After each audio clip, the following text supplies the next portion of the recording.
Hello girls, in today's class we are going to see joint stock company. So last class I have taught you all about the ownership patterns of a small scale industry. To continue with the same topic, so the next type of ownership pattern that a small scale industry can probably possess would be a joint stock company. So what is a joint stock company? So we're going to see the meaning of a joint stock company, features and its advantages and disadvantages. Okay, so firstly, what is the meaning or definition of a joint stock company? A joint stock company is nothing but a voluntary association of individuals, okay, for profits, having a capital that which is divided into transferable shares. So the ownership of which is conditioned to membership. Okay, so a joint stock company is nothing but a business entity. Okay, so that which is owned by the shareholders. All right, so the risk and returns of the concern is shared by the shareholders, and it is managed by the board of management, who are none other than the promoters of the concern. All right, so this is what is called as a joint stock concern. So let's see the various features of a joint stock company. So first one is association of persons. Okay, so a joint stock company is an association of persons. Okay, these persons may be a company, okay, or the general public. All right, so this company needs to be registered at any cost, while it calls for a voluntary association of persons. Okay, so all those who purchase the shares of the concern become the shareholders of the concern, and the promoters are also the ones who would run or manage the concern. So it's basically an association of persons. Next one is artificial person. Okay, a joint stock company is an artificial person. So it is created by law, and it is got a perpetual succession.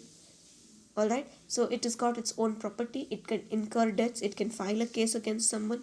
Okay, so it is considered as an artificial person under its own name. All right, it can also sue or file a case on others, and others can also file a case on the company. Then separate legal entity. So this particular company is also got its own separate legal entity. All right, so wherein it can sign, okay, contracts, it can make a seal, and use those seals as a company endorsement. All right, so it can also act as a party in the dealing, right? So it's got a separate legal entity. Next one is limited liability. So liability, as far as sole proprietorship was concerned and partnership concerns were concerned, it was unlimited. But as far as a joint stock company is concerned, the liability of the company is limited to the extent of the shareholding by the shareholders. So whatever is the number of shares held by the shareholders, to such an extent will be the liability of the shareholders. Okay, and shareholders are not personally liable for any debts that which is claimed by the company. Next one is transferability of shares. So the shares of the company are freely transferable. It can be transferred from one person to another. Okay, the shareholder who purchases the shares can also sell the shares in case he does not want to hold the share in the long run. Okay, next one is common seal. So there is a common seal, like I already told you, in its legal entity. It can sign contracts, it can endorse its seal, okay, on various kind of documents and other kind of things as a signature of the company. The next one is separation of ownership and from the management. Okay, so the ownership is different and management is different. So this is a feature which you would uniquely find only in a joint stock company. Okay, so wherein the ownership of the concern is held by the shareholders, while the money is contributed by the shareholders, the management is done by the promoters of the concern. Okay, so that is what is called a separation of ownership from management. Perpetual succession. Okay, so there is also a perpetual succession where the company cannot die in the event of death or insolvency of the shareholders or the directors. The company can still exist, okay, and it can be run in the long run, while perpetual succession was not possible in case of a partnership concern or in case of a sole proprietorship. Next one is investment facility. So the company offers investment facilities wherein the company itself can raise funds by way of issue of shares, and for the shareholders they can invest in the shares by purchasing the shares and becoming the shareholders of the concern. So they are in return given dividends, and they also issue debentures wherein the debenture holders will be receiving the interest. So it offers various kinds of investment facilities. Then accountability. So this kind of a company is more accountable, okay, to the general public, to the shareholders, and to the government. Okay, it has to submit all its books of accounts periodically and be accountable. Okay. Lastly is restricted actions. So the company is got its own framework. Okay, that is nothing but its memorandum of association. So whatever is the do and don'ts that is made a mention in the memorandum of association, so that only has to be done by the company. So its actions are limited, okay, to whatever is the framework that is made a mention in the memorandum of association. So that is about the features of a joint stock concern, girls. So we'll continue with the advantages and disadvantages of a joint stock company. So now we'll see the advantages of a joint stock company. Okay, so the first advantage is huge resources. Okay, so as far as the resources of a concern is, of a joint stock company is concerned, the company can raise large resources. Okay, so the amount of capital that which can raise is big. Okay, because it's going for public issue.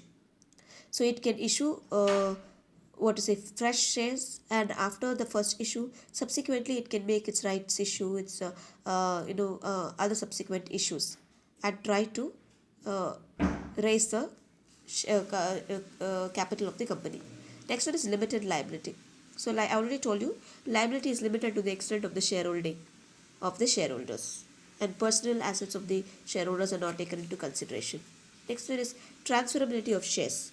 So the shares are freely transferable from one shareholder to the other shareholder. Okay, so there is no restriction as far as the shares are concerned.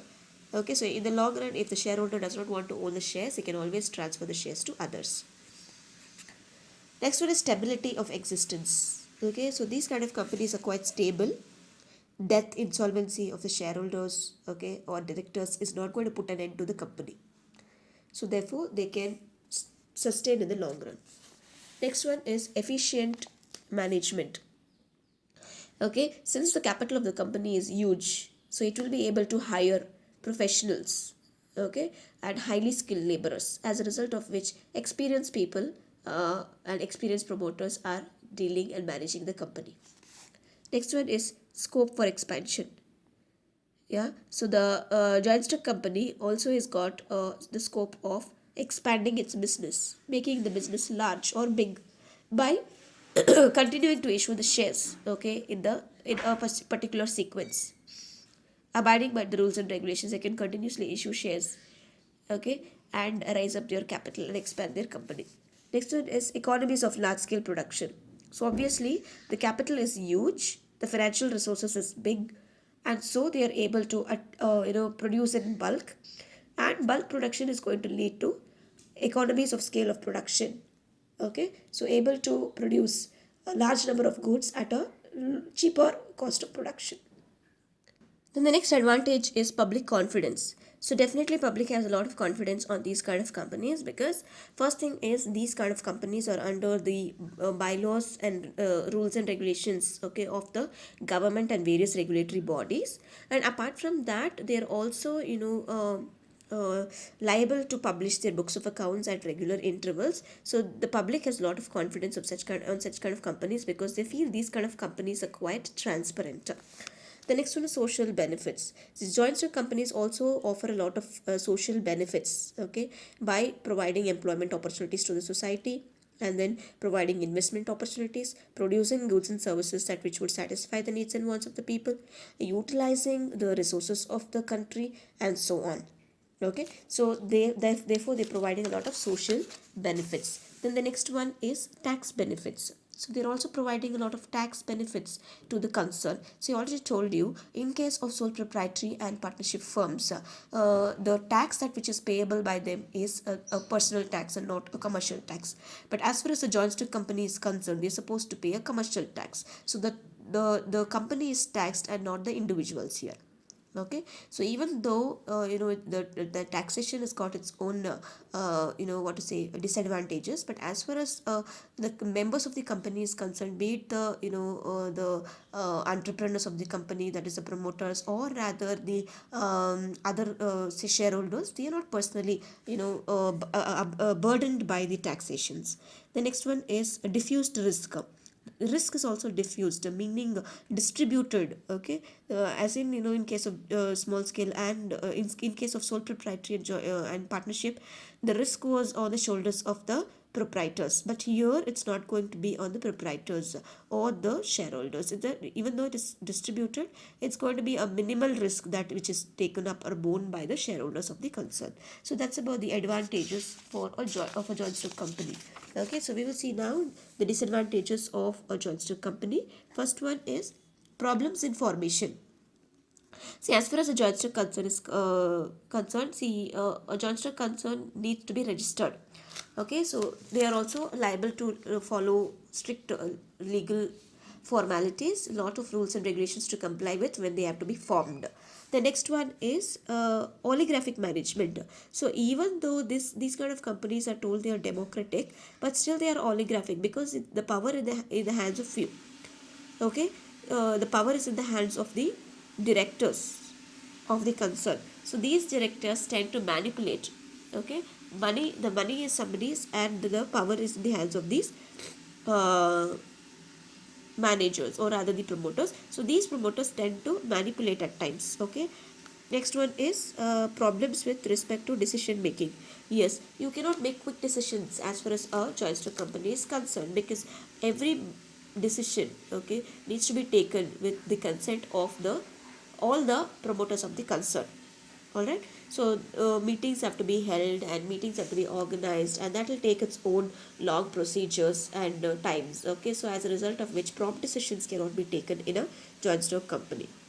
Next one is separation of ownership and management. So this is a disadvantage, because if those who are investing the money only have to manage the concern, then they are more careful, and manipulations and fraudulent activities are something which may not be involved. But then as far as a joint stock company is concerned, now these kind of concerns are managed by the promoters, but the promoters do not contribute towards the capital. It is the shareholders, so there is a lot of manipulations.